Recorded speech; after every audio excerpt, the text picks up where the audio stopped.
વાવ થરાદ જિલ્લાના વિસ્તારમાં ખેડૂતોની જમીન સંપાદન મુદ્દે સણાવિયા ગામ ખાતે ખેડૂતોની એક મહત્વપૂર્ણ બેઠક યોજાઈ હતી।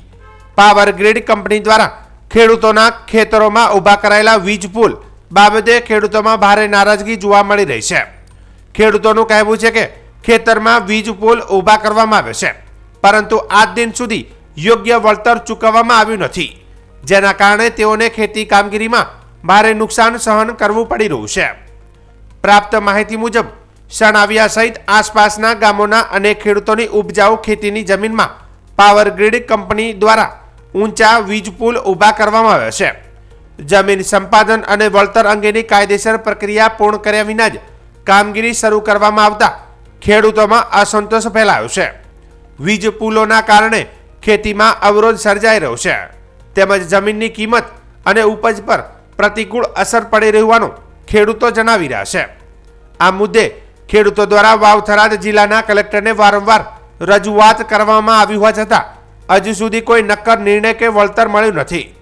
લાંબા સમયથી પડી રહેલા પ્રશ્નને કારણે ખેડૂતો હવે ગુસ્સેમાં ભરાયા છે અને આગળની રણનીતિ ઘડવા માટે સણાવિયા ગામે બેઠક યોજી હતી। બેઠક દરમિયાન ખેડૂતો દ્વારા એક સુરે ન્યાય ન મળે ત્યાં સુધી લડત ચાલુ રાખવાનો નિર્ણય કરવામાં આવ્યો હતો। ખેડૂતો દ્વારા ચીમકી પણ આપવામાં આવી છે કે જો 26મી જાન્યુઆરી પહેલા તેમને યોગ્ય વળતર ચૂકવવામાં નહીં આવે તો તેઓ પોતાના ખેતરોમાં રાષ્ટ્રધ્વજ ફરકાવશે। ખેડૂતોનું કહેવું છે કે આ પગલું તેઓ વિરોધના સ્વરૂપે લેશે, જેથી તેમની વેદના અને માંગ સમગ્ર રાજ્ય સુધી પહોંચે।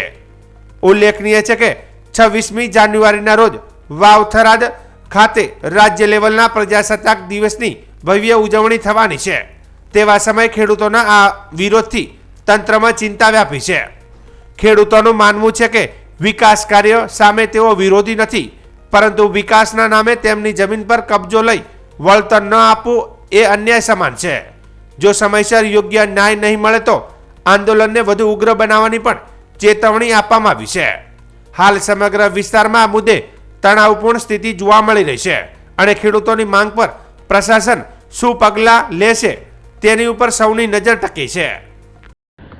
આજે પાવરગેટ કંપનીની લાઈન અમારી ખેડૂતોની મંજૂરી વગર કામ ચાલુ કરેલું હતું। એના અનુસંધાને થરાદ કલેક્ટર સાહેબશ્રીને મેં આવેદનપત્ર આપેલું હતું, છતાં પણ આ કામ ચાલુ કરેલું છે। અમારી એક જ માગણી હતી કે અમારી મંજૂરી લે, એના પહેલાં કેવી રીતે વળતર આપવાનું છે, શું વળતર આપવાનું છે એની ચોખવટ કરે અને નવસારીના ખેડૂતોને જેવી રીતે વળતર આપેલું હોય પાવરગેટ કંપનીએ એ રીતે અમારું જાહેરાત કરે, આવી અમારી માગણી હતી। હજી સુધી અમારે સરકાર સાથે અને કર્મચારીઓ આ બાબતે અમારા પાસે ચોખવટ કરવા માગતા નથી અને આ કામ ગોચરોની અંદર ચાલુ કરેલું છે। એટલે પાવરગેટ કંપનીને કહેવા માગીએ છીએ, સાથે સાથે સરકારને પણ કહેવા માગીએ છીએ, આના અનુસંધાને 26 તારીખે ધ્વજવંદનનો પ્રોગ્રામ રાખવાનો છે અને જે સ્થળની અંદર ખેડૂતોને નુકસાન કરેલું છે એ જ સ્થળે રાખીશું અને સાથે સાથે સરકારને કહેવા માગીએ છીએ કે અમારી વેદના છે, આઝાદ દેશ થયેલો છે પણ ગુલામ અત્યારે ખેડૂત થયેલો છે। ખેડૂતોને પૂરતું વળતર મળતું નથી, હજારો સંપાદનો ખેડૂતોની જમીનો કરી અને આજની બેઠેલી કંપનીઓ લૂંટી રહી છે। એના અનુસંધાને તમામ ખેડૂતો અમારી રજૂઆતો કરવાના છે। સાથે સાથે આવતા સમયની અંદર સરકાર ધ્વજવંદન કરતાં પણ નહીં માને તો આવતા સમયની અંદર ઉગ્ર આંદોલન પણ વાર નહીં લાગે અને આવતા સમયમાં તમામ ખેડૂતો સાથે મળી અને આખા ગુજરાતના ખેડૂતો સાથે મળી અને ઉગ્ર આંદોલન થશે। આની જવાબદારી સરકારશ્રીની રહેશે। જય જવાન જય કિસાન। મોડેઠા સુધી જે વીજ લાઈન નીકળે છે એની અંદર અમારા ખેડૂતોની હજારો એકર જમીન બરબાદ કરી રહ્યા છે। જે પોલ નાખે છે તેમાં 1 એકરથી વધારે જમીન બગડે છે અને મારા જેવા નાના ખેડૂતોને એ જમીન જો છીનવી લે તો અમારે ગુજારો શાના લીધે કરવો? અમે નાના ખેડૂતો સરકાર ઉપર વિશ્વાસ રાખીને બેઠા છીએ કે સરકાર અમને કંઈક વળતર અપાવે અને આ વળતર વીજ લાઈન કંપની કે એ રીતે આપે છે, નહીં કે સરકાર કંઈ અમને મદદ કરે। આ જો નવસારીના ખેડૂતોને 1,85,00,000 જે વળતર આપ્યું છે એ રીતે જો વળતર નહીં આપે તો આવનાર સમયમાં ઉગ્ર આંદોલન કરીશું। જય જવાન જય કિસાન। જે રાઘાનેસડાથી મોડેઠા જે લાઈન જઈ રહી છે એ ઘણા બધા ખેડૂતોના ખેતરોમાંથી લાઈન પસાર થઈ રહી છે।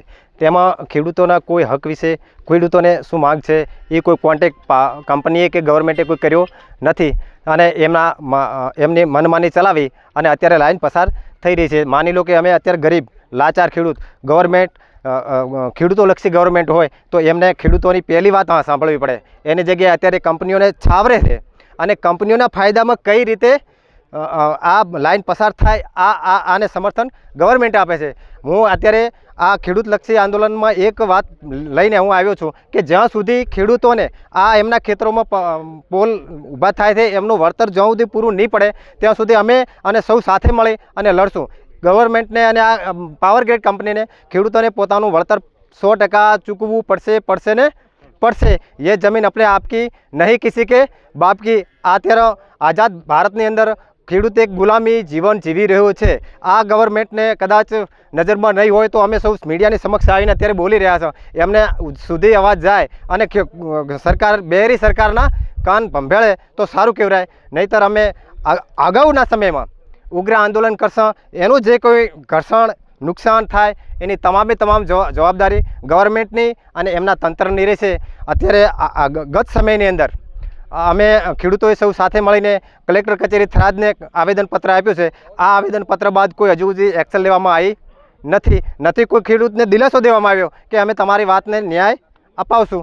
પણ હજુ છતાં અત્યારે પાવર ગ્રીડ કંપની એમનું કામ ધમધમાટ ચાલી રહ્યું છે. તમે પણ જોઈ રહ્યો છો અહીંયા પોલના ખાડા ખોદવામાં આવ્યા છે. એવી રીતે ખેડૂતોના ખેતરમાં બી આવ્યા છે. આવી રીતે જે ખેડૂતોની માંગ છે જે કોઈ હોય તે એ પ્રમાણે એમનું વળતર ચૂકે. જય જવાન જય કિસાન. શું નામ આપનું? તેજાભાઈ વાણિયા.